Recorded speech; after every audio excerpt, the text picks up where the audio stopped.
the services have a different view. So it's a daily. You never can stop trying to have people understand the work that happens in your school district. I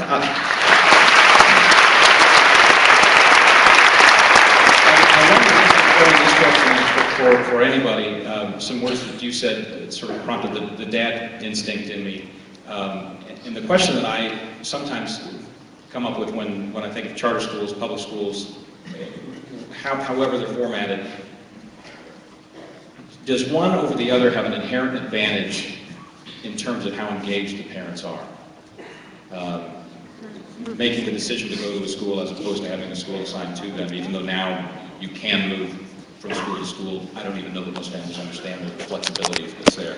So if anybody has a thought about parent engagement and the differences between the different kinds of school systems we're talking about. Mr. Harris? It's a great question, and it's a question you hear a lot about when it comes to charters, because parents have to make an affirmative choice to send their child to a charter. So on some level, there is more parental engagement because they have to make that choice. But I think one of the things that troubles me and kind of underlines that question is the assumption that parents in certain communities may not be as interested in making sure that their kids get a great education as in other communities. And I think that what is very clear is that all parents from all backgrounds, all circumstances, care desperately about their children's education, and that they would do anything to make sure that those schools are successful. And one of the things that charter schools do a really good job of is actually engaging parents, doing things to meet parents where they are. So KIPP, which we have a terrific KIPP school here in Indianapolis, it's a very successful national network, has a strategy where before any single student is enrolled in the KIPP school, the principal goes to the parent's home, the family's home, and actually sits down in the living room or in the kitchen with that family to develop a relationship so that they can have a positive interaction with the parent throughout their child's time in the school, and actually require the parents sometimes sign contracts so that they make sure that they're involved. So parents are required in KIPP, for example, to pledge to provide 2 hours of quiet, well-lit space every night for their child to do homework and to make sure that that homework is done. Of course, those things happen in other schools as well. They don't just happen in charter schools. And one of the things that sometimes people assume is that in schools where parents are not involved, it's the problem of the parent, rather than the schools not making the accommodations they need to make sure that parents can have access to being involved in the school. I remember I was, shortly after being in the mayor's office, I was touring a school here, and the administrator said, well, we only had 5 parents of 1,000 kids come up to the parent-teacher conference, or a PTA meeting. And but one of the things that great schools do is they go out and they engage parents. They bring them in, they give them opportunities, and particularly our most low-income families whose parents may have to work multiple jobs, may only be a single-parent family. We need to make sure that we meet parents as they are. And any notion that certain groups of parents are less interested or engaged in their kids' education than any other group of parents, I think is just wrong. Dr. Robinson or Dr. Ravitch, your thought on that, Dr. Ravitch? Yeah. You know, because I'm a historian, I tend to try to look back and also look forward. When I look back, I think of the word choice, and the names that come to mind are George Wallace and Strom Thurmond. Choice was a segregating mechanism, and there's a major article in the current issue of the Phi Delta Kappan by Iris Rothberg of George Washington University about the extent to which charter schools are promoting intense racial and social segregation across American society. But if you look forward 10 years, the question I ask myself is, will we then, 10 years from now, have a fully fledged dual school system, one consisting of the kids who've been skimmed off, who are the most motivated, with the most motivated parents, and they can accept the kids they want, they can kick out the kids they don't want. They can get higher scores by excluding the kids with disabilities. They can get higher scores by excluding the kids who don't speak English. And then they're higher scoring. They say we're better in their both school. And then what's the public school? It accepts the kids who are kicked out of the charters. We have a fully fledged dual school system, as if the ground system never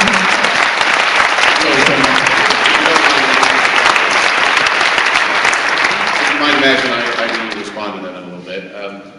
First of all, everyone looks at history differently. Let's ask yourself this. The Harvard Civil Rights Project in 2003 said that American education is the most segregated it's ever been since the 70s. And that's because we segregate based on income and who can afford to move, right? That's the reality of our society of education. We already have a dual system. It is a system between those who can afford to buy a mortgage and a better system, and that's not presuming that all urban districts are bad and all urban schools are not bad. They're not. But the fact is people are choosing. The voucher that we have in this country that's the largest voucher program in the world is called your mortgage, right? And if you cannot move, and you cannot get out of the system where you don't feel you have empowerment and choice, then you're going to be not as advantaged as others. The way we can really help, one way we can help improve the system, is give people options to move. In fact, if you don't like vouchers, then you should also not like the public-to-public transfer, because that's the largest choice program in Indiana right now. People moving across district to go to different schools, right? So the reality is people are already opting, people are already choosing, and in fact, you want to encourage people to make an investment in their choice, particularly low-income families who care deeply about their children, but don't always have the access or the understanding of how to do that. So I mean, we have a very different view of history. We have a society right now that is stratified based on the haves and have-nots, and it's gotten worse. We all know that. And so we need to change that. But update the research. You talked about the Harvard Civil Rights Project. That's Gary Orfield. Gary Orfield now runs the Civil Rights Project at UCLA. His 2013 report says that charter schools have exacerbated the segregation. Wait, me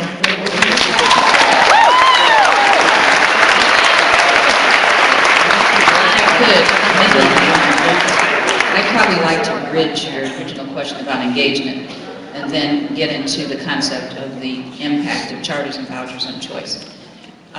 We are the second largest city, depending on the day, we're the largest or not school district. We have 3% of the state's school population and almost 14% of the state's voucher. Now, most people will say, well, that must be you're not doing something right. Well, we're also the city of churches. So when you look at what we have done, when you compare the charter schools in our area, where parents did have to make a choice, and it wasn't based on a religious choice, it was, they thought it was shinier and better. We are getting those kids back because they can't outperform us. What is happening with the voucher program as it is in the state of Indiana, you are giving a free pass to people who were going to make the choice to go to a religious school anyway. And you know what? Good for them. Because this country is founded on people being able to have religious freedom. But we have to be careful when we start saying why people are making choices. We have to be careful. If you have painted the picture that my school is dangerous, my school is low performing because it is urban, despite the fact that we have an 88% graduation rate, despite the fact that 90% of my kindergartners, full day kindergarten we funded, 90% of those kids made benchmark in the 12-13 school year. Those aren't the things that people are making decisions based upon. They're being told that something that is a choice happens to be better. So when you get back to the engagement piece, excuse me, it is our responsibility to constantly help parents define, are you making a choice or are you being chosen? What we've done is provide New Tech, Montessori. I would challenge any other school in our area to provide more choice, private or parochial, or charter, than we do. So what, that whole engagement piece, that whole defining for people what actually is happening when you remove the rhetoric, it's about getting parents into classrooms to see what service we're providing for their kids. So, you know, we can talk a lot about it, but 3% of the state's population, 12 to 14% of the voucher population. Actually, Fort Wayne has 30,410 students and 2,786 voucher students in the Fort Wayne Community School District. So let's be clear on the numbers here from the Department of Education. Second of all, I'm not sure. Well, that's what the DOE said. That's the number of voucher kids. So I want to just make sure I understand how many voucher kids are in Fort Wayne. Second of all, I think it's awesome that your schools are coming, that the parents are choosing your schools. That's great. That's what we want. We want parents to be able to start making decisions, start being able to choose. And from the data we've seen, that parents are choosing for three particular reasons, right? They want a higher or different academic environment, which includes small classes and different versions of that. They want more morals and character instruction, and they want more one-on-one attention. Those are the reasons that parents are giving of why they're choosing. So that they're choosing back for you. By the way, the retention rate according to the Department of Education report on the voucher program was 9%. We're only losing 9% of the kids are going back to the school according to the Department of Ed report. So I think the point is let's talk about the numbers. I think it's fantastic that the parents are choosing your school. I just don't want to stop them from choosing all sorts of options and giving you that pile. Well, you didn't let me finish the conversation, because here's the issue. Here's really the issue. And with numbers, you can make them mean anything you want them to. But when you look at the number of voucher students in the Allen County, we're not the only school system. We have 3 other wonderful public schools and a variety of charter and voucher schools. But when you look at the number of students we've lost over the last couple of years, about 500. Okay, and thank you, Department of Ed, for at least this year giving us a report that we can at least try to figure out how many kids we lost. But I think the other part becomes that when you break it down with the things that have happened at the state level, kids never have to get to me. So it's not that parents are either choosing me or not choosing me. They have a free pass from ever having to deal with me. And what's happening is that funding is coming out of the pot that I'm supposed to use to make sure that I can compete. So I think we have to be careful when you, as a practicing superintendent living in the heart of it, parents are confused because we've convinced them they have to go someplace else to get a better quality of education, and we haven't even defined what is quality education. It's not ISEP. It's not. No.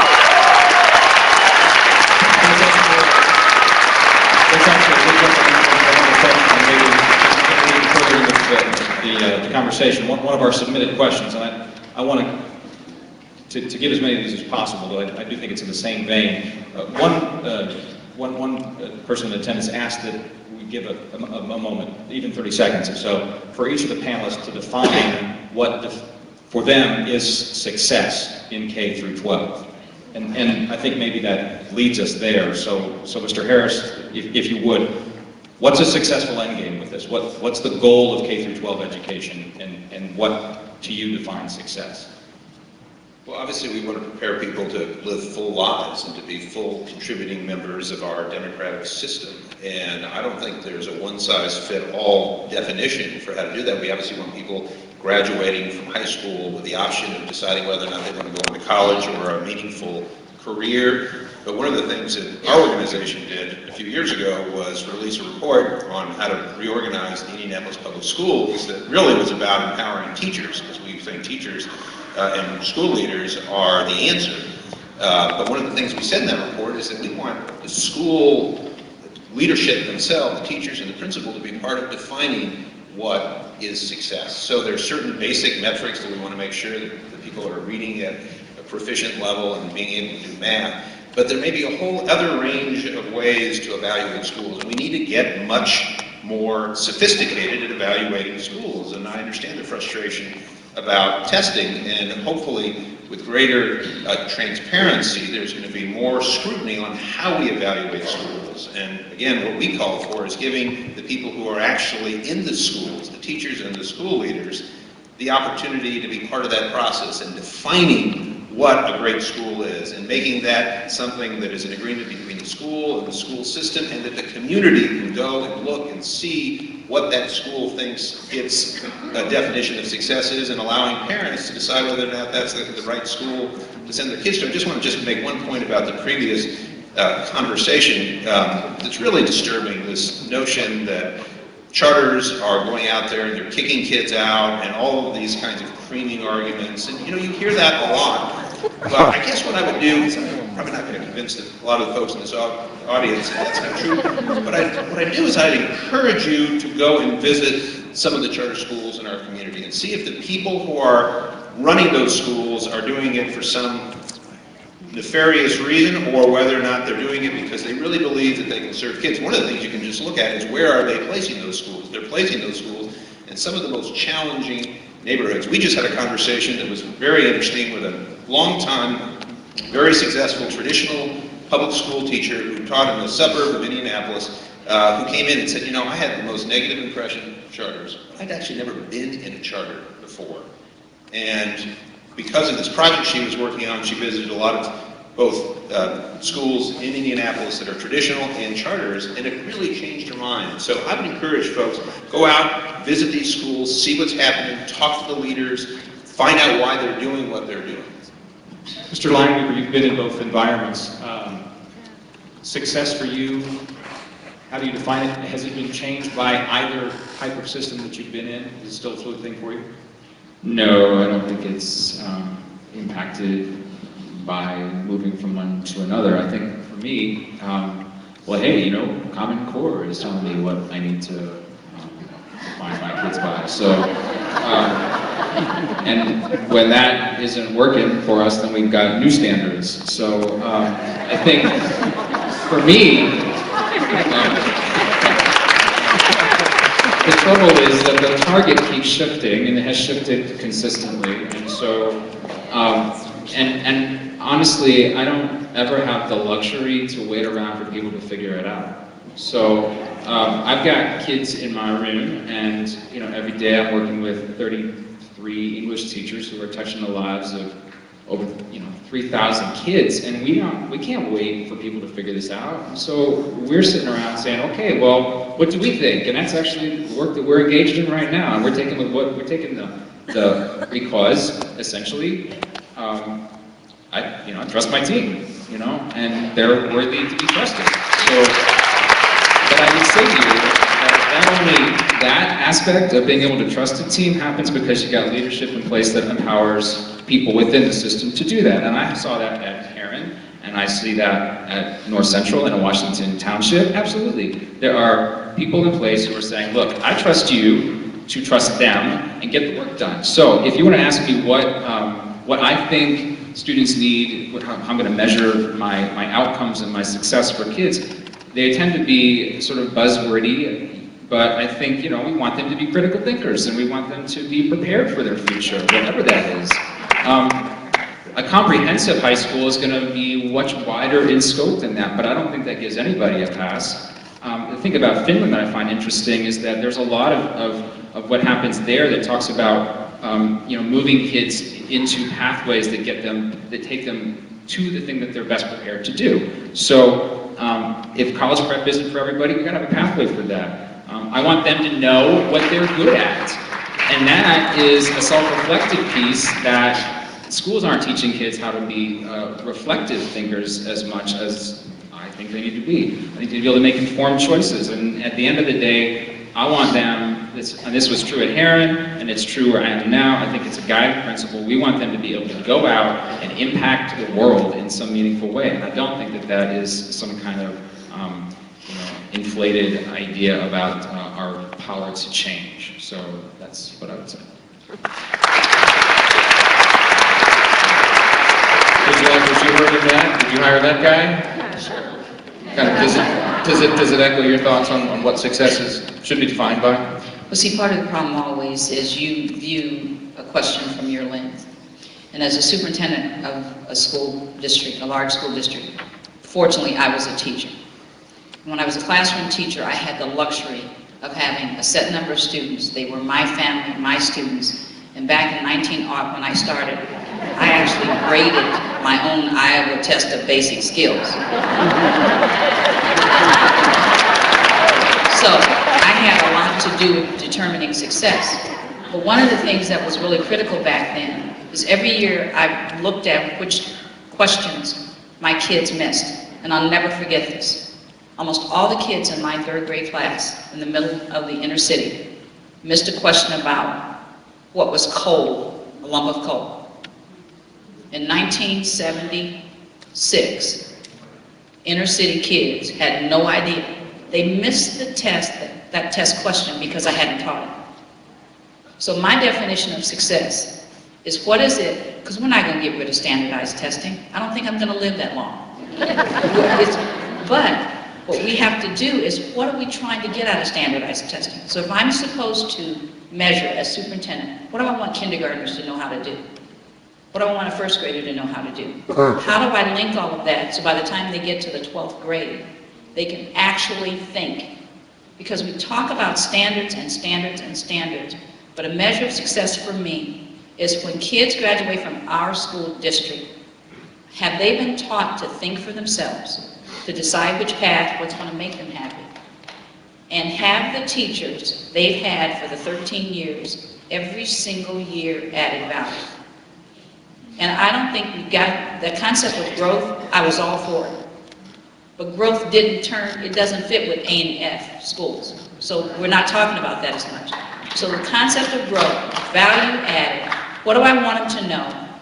Do we add to that growth every single year? And when they get to the end, they are capable of going to college if they want to, going into the workforce, but I've released a thinking, responsible, well-rounded citizen. And we don't have that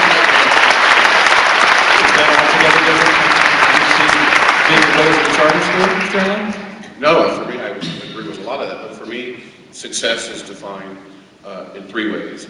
I think a system of schools, regardless of type, that allow for testing that show where kids are, that is dynamically used to inform and innovate, not necessarily used in the way they are now, that helps get a kid to a point where they know how to read, write, do arithmetic, and become an engaged citizen in our democracy. They vote, and they become productive members of our society, and they're critical thinkers. I don't think our current system is set up to do that, and that's one of the reasons why I fight so hard. Dr. Ravitch, what's success? Well, the reason that we created public education in the United States some 150 to 200 years ago was to sustain our democracy into the future, which meant to develop citizens. And there were two essential jobs that citizens have. First is to be able to vote intelligently and wisely to choose our leaders so that they can weed out all the garbage that comes across the media and the lies and the propaganda about candidates. And secondly, to be able to serve on a jury and make decisions about other people's lives. Those are the two crucial things that citizens do. So I don't know how you turn that into a measurement, a metric. Now I'm approaching, the latter days of my life. I'm 75 years old. I'm very proud of being 75 years old. It means that I have no ambition for anything. I don't want a job. I don't want anyone to pay me. I don't want a foundation grant. I don't want Gates to give me $5 million to espouse the Common Core.